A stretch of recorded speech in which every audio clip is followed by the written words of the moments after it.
ఈ బిడ్డ చర్చిలో విశ్వాసి, ఈ తమ్ముడు అపవిత్ర ఆత్మ. ప్రభు అన్నాడు, అపవిత్ర ఆత్మ వాణ్ణి విడిచిపో అంటూనే ఈ బిడ్డని పడవేసి పడుకో తమ్ముడా, పడవేసి వెళ్ళిపోయారు. బైబిల్ సెలవిస్తారు, వెళ్ళిపోయిన అపవిత్ర ఆత్మ ఏం చేస్తుందో తెలుసా? ఊరంతా తిరుగుతూ ఉంది. బైబిల్ చెప్తాది, ఏం రాయబడిందో తెలుసా? అది విశ్రాంతి వెదకుచు నీరు లేని చోట్లంతా తిరుగుతుంది అని రాయబడి ఉంది. వెళ్ళిపోయిన అపవిత్ర ఆత్మ విశ్రాంతిని కోరుకుంటూ ఉంది. అయ్యగారి దగ్గరికి వచ్చాది. అయ్యగారిలో నీళ్లున్నాయి. ఈ అయ్యగారి దగ్గరికి వచ్చాది. ఈ అయ్యగారిలో నీళ్లున్నాయి. ఈ అయ్యగారు అందరినీ చూశాది. అందరిలో నీళ్లున్నాయి. ఏ నీళ్లున్నాయి అని అడిగితే బైబిల్లో పౌలు గారు చెప్పారు. ఏమంటాడు తెలుసా? ఎఫెసీ పత్రికలో వాక్య ఉదక స్నానము చేత అని అన్నాడు. వాక్యాన్ని ఉదకము, మంచి నీళ్ళు అన్నాడు. దయచేసి గమనించాలి, మంచి నీళ్ళని చెప్పాడు. ఈ రోజున ఈ బిడ్డలో వాక్యం ఉండాలి. రెండవది యేసు ప్రభులు వారు చెప్పారు, ఆ పండుగలో అంత్య దినమున యేసు నిలిచి, మీలో ఎవడైనా దప్పికగుంటే నా దగ్గరికి రండి, నేను మీకు నీళ్ళు ఇస్తానని చెప్పాడు.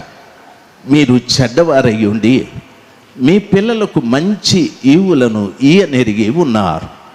నన్ను రొట్టెను అడిగితే రాతిని ఇస్తానా? చేపను అడిగితే పాముని ఇస్తానా? నన్ను అడుగు వారికి ఖచ్చితంగా పరిశుద్ధాత్మని ఇస్తానని చెప్పిన దేవుడు పరిశుద్ధాత్మను నీళ్లకు పోల్చి మాట్లాడాడు.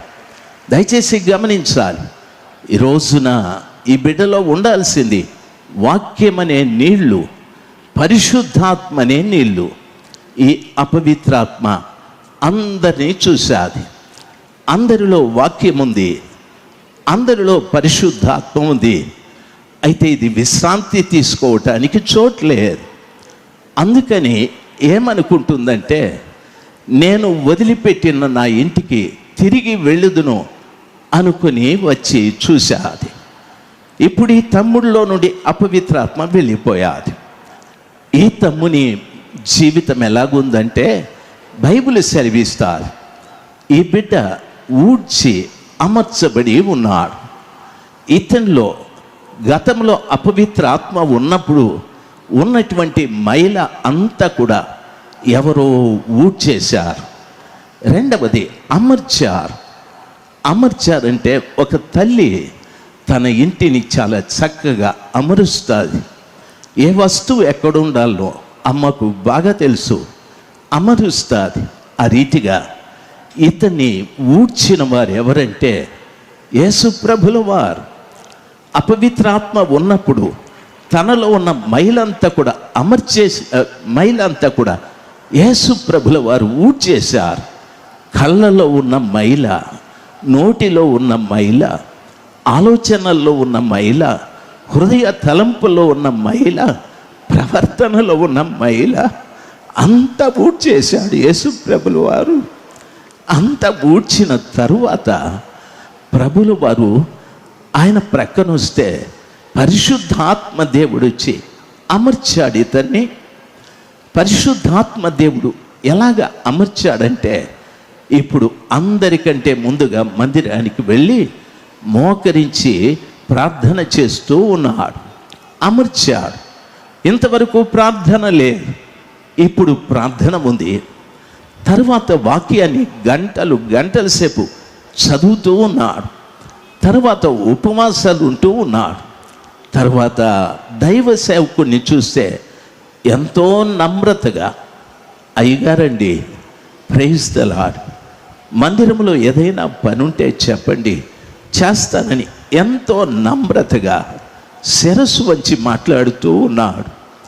దేవుడు తనకిచ్చిన కానుక తీసుకెళ్ళి దైవ సేవకునికి ఇచ్చి కుటుంబంగా భార్య పిల్లల్ని తీసుకెళ్ళి మోకరించి మా కొరకు ప్రార్థించమని మొరపెడుతూ ఉన్నాడు. అమర్చబడ్డాడు. దయచేసి వినాలి, దేవుడు ఊడ్చేశాడు. యేసు ప్రభు పరిశుద్ధాత్మ దేవుడు అమర్చాడు. ఇప్పుడు ఈ అపవిత్రాత్మ విశ్రాంతి కొరకు వెళ్ళి ఈ లేమల్లె ప్రాంతమంతా తిరిగాది. మీ అందరి దగ్గరికి వచ్చి చూశాది. అయితే మీలో నీళ్లున్నాయి, మీలో వాక్యం ఉంది, మీలో నీళ్లున్నాయి, పరిశుద్ధాత్మ ఉంది. తాను వెళ్ళి విశ్రాంతి తీసుకోవాలని ఆశ. విచిత్రమైన కోరిక దానికి. విశ్రాంతి తీసుకోవడం అంటే అర్థమేముంది? మనం మనుషులం, పని చేస్తే అలసట వస్తుంది, విశ్రాంతి తీసుకుంటాం. అయితే దయ్యం కూడా విశ్రాంతి తీసుకోవాలని. ఎందుకో తెలుసా? అపవిత్ర ఆత్మకు కోరికలు ఎక్కువ.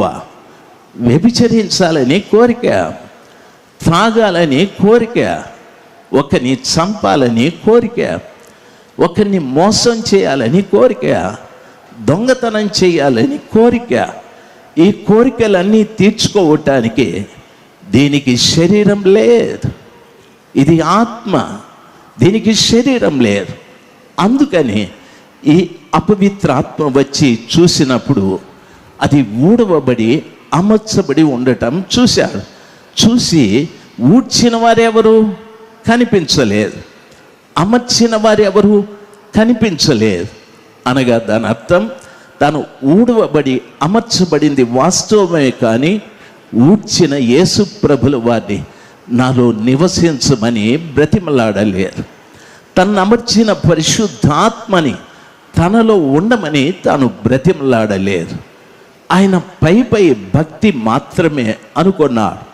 ఇప్పుడు అపవిత్రాత్మ వచ్చి చూసి ఊడ్చిన వారు లేరు, అమర్చిన వారు లేరు. వెంటనే వెనక్కి వెళ్ళిపోయి తనకంటే చెడ్డవైన 7 అపవిత్రాత్మల్ని తీసుకొని వచ్చి అతనిలో కాపురం ఉండెను అని వాక్యము సెలవిస్తారు. వెనక్కి వెళ్ళిపోయి తనకంటే చెడ్డవైన 7 అపవిత్రాత్మల్ని తీసుకొచ్చి ఇతనిలో కాపురం ఉన్నది. బైబిల్ సెలవిస్తుంది, అతని మొదటి స్థితి కంటే కడపటి స్థితి చాలా చెడ్డదిగానని. కొంతమంది వాక్యం చదువుతూనే ఉంటారు, కొంతమంది ప్రార్థన చేస్తూనే ఉంటారు, ఉపవాసము ఉంటారు, దైవ సేవకులకు వ్యతిరేకంగా మాట్లాడుతూ ఉంటారు, దైవ సేవకుల్ని కామెంట్ చేస్తూ ఉంటారు. అయ్యగారు చెప్పే వాక్యం ఏంది? నేను వాక్యం చెప్తే భూమి దద్దరిల్లుతుంది అంటారు. పనికి మాలిన మాటలు ఇవి చెప్తూ ఉంటారు. దయచేసి వినాలి. ఈ అయ్యగారికి ఏమి కానుకిచ్చేది? ఫలానా హైదరాబాద్లో ఒక ఆయన ఉన్నాడు, ఆయనకు పంపుదాం అని అంటాడు. మన అయ్యగారికి మనం కానుకిచ్చేది ఫలానా అమ్మగారికి ఇద్దామని. అంత రాంగ్ డైరెక్షన్స్, రాంగ్ ఆలోచనలు, అన్ని రాంగ్ థాట్స్.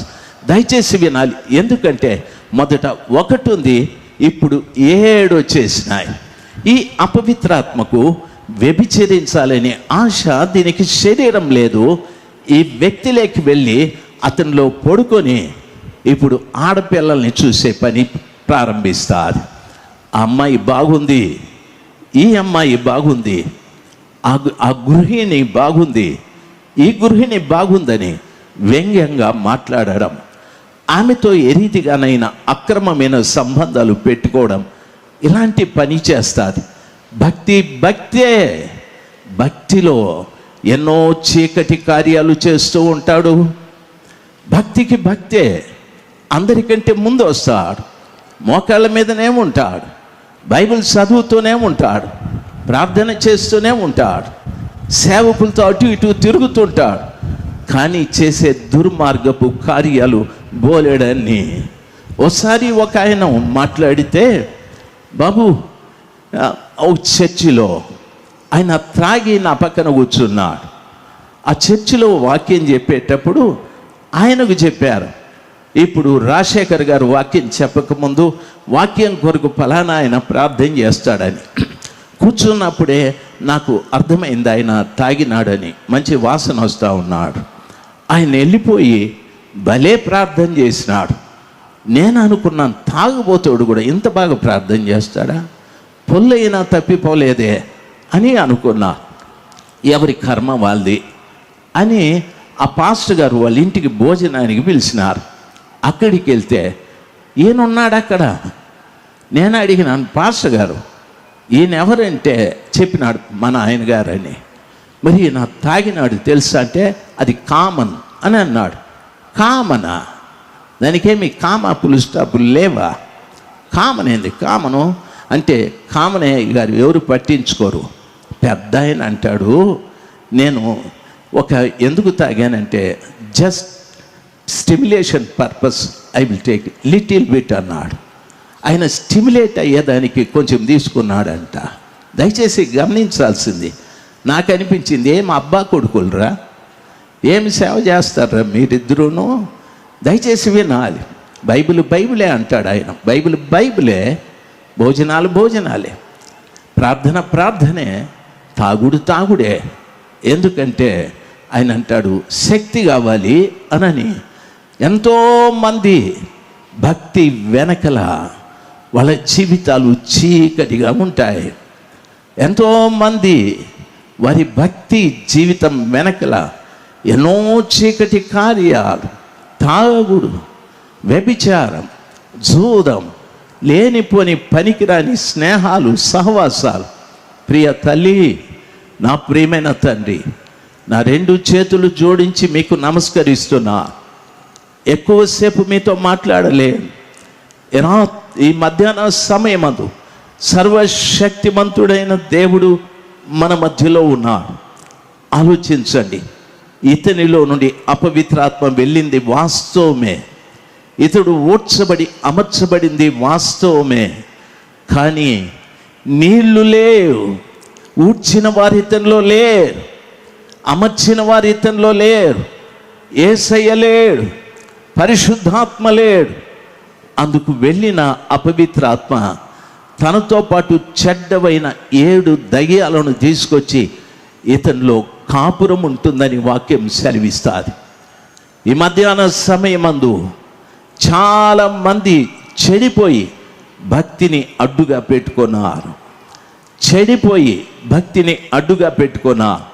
దైవ జనాంగమా, మీకు కూడా ఈ రాత్రి దేవుడు ఒక అవకాశం ఇస్తున్నాడు.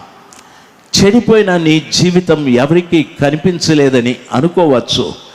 నా దేవునికి తెలుసు, నా ప్రభులు వారికి తెలుసు నువ్వెంత చెడిపోయావో, ఎంత పడిపోయావో, నీలో ఎన్ని చెడు కార్యాలు ఆ దయ్యపు ఆత్మలు పనిచేస్తూ ఉన్నాయో ప్రభువుకి తెలుసు. అందుకే